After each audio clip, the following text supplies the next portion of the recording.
The former Prime Minister and now opposition leader of Tuvalu would scrap the Tuvalu-Australia Treaty if elected as Prime Minister at the upcoming election. Enele Sopoaga told Lydia Lewis while Tuvalu shares a strong relationship with Australia, he believes the treaty attacks the sovereignty of the Tuvalu people. Let me put it this way. Seriously, I haven't seen the original copy of the treaty, of the agreement.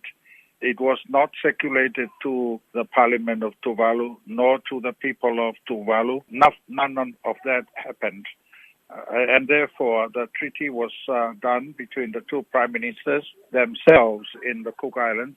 And that's the situation right now. I moved a motion for to do the ratification, to ratify the agreement first, and then allow the people to make a decision. All the people of Tuvalu, both in Tuvalu, in New Zealand, Aotearoa, those in Fiji, Nauru, Kiribati, the states, Australia, these Tuvaluans, the diaspora, must be given a chance to say something on this, agreement.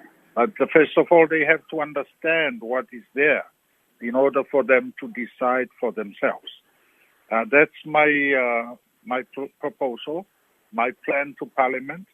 Unfortunately, my motion was voted like 9-5. 9 against from the government, and 5 of us are supporting my motion. So as far as the Parliament of Tuvalu is concerned, that was the outcome.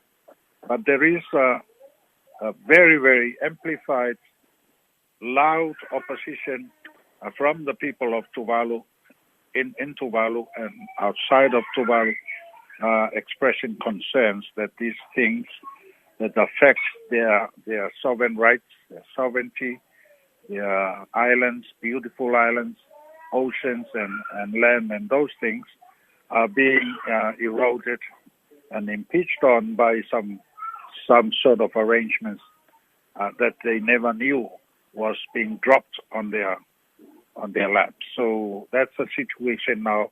So have you requested to see the treaty? Will you be given this treaty to read, given that you are the opposition leader?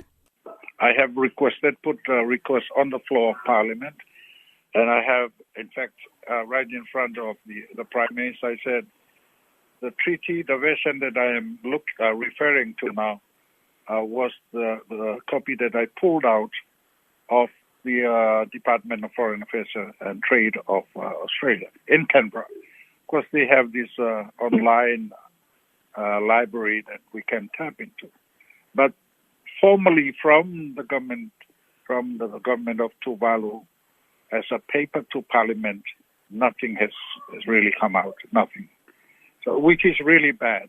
The more important thing now is the voice of the people of Tuvalu. The voice, their rights. We need to hear what the people, especially the young guys, the poor and the youth, because they are the people who are going to inherit the sort of things that we leaders are doing right now. So the young people of Tuvalu, wherever they may be, in Australia, New Zealand, Fiji, Nauru, Kiribati, they all have a right to know exactly what the hell is going on with regards to their fundamental rights. So I'm going to organize that sort of advocacy between now and elections. Of course, I will be using as a campaign message, because I truly believe we need to help save Tuvalu. We really need to protect and save Tuvalu for the future of Tuvalu. Do you believe that the Tuvalu-Australia Treaty will do this? The Tuvalu-Australia Treaty, as I can understand now, it will never do that. In fact, it will only attack the sovereignty rights of the Tuvalu people. It is a one-sided treaty, as far as I can understand it. It's being used as a carrot in front of the eyes of the Tuvalu people. Money, relocation, resettlement, things that are not based on any source or elements of international law. Nothing of that sort is relevant to Tuvalu. We know, you know, the climate change refugees. There is nowhere. There is nothing like that in the international law. The only definition of refugees refers to political displaced people by political conflicts in their own country. We don't have conflicts in Tuvalu.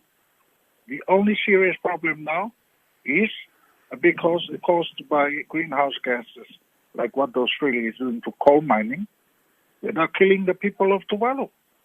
There is no conflict. There is no conflict whatsoever. So I think it is a mammoth, important task for leaders of Tuvalu to stand up, to really stand up, because this is serious. And I completely share the views of my fellow Tuvaluans elsewhere in New Zealand, Australia. People have been ringing to me to express their great concerns. So let's work on that basis. But the relations of Tuvalu with Australia are the best. In fact, they are the best in bilateral relations that we can look at. ODA-wise, training. I went to a couple of universities myself when I was an educator. I went to Sydney University, to Macquarie University, to ANU. We all learned this, and we benefited from Australia, from the special relations, and hardly any need for a defined, highly politicized treaty like the Falipidi Treaty to ignore the good relations we've had with Australia and sidestep by looking at selling and exchanging sovereignty rights. But you know very well in the treaty substance, Australia is not giving anything out to Tuvalu. Nothing at all. It sees, in fact, tying Tuvalu to its treaty and agreements with other third parties like the AUKUS. It's binding Tuvalu to follow as well the requirement of the AUKUS that is based on nuclear-powered submarines. Come on. You must be joking for Tuvalu to follow that type of ambitious, unknown treaty that Australia is pursuing with UK and the US. You must be kidding. These are the very things that the Pacific Island countries, including Tuvalu, way back in the Rarotonga Treaty, signed on and said, no, pushed by your own country, New Zealand. And we just have to recall what happened to the Rainbow Warrior right in the harbor of Auckland. We are getting into a very complicated situation in the Pacific because of this unfortunate agreement by Australia and Tuvalu.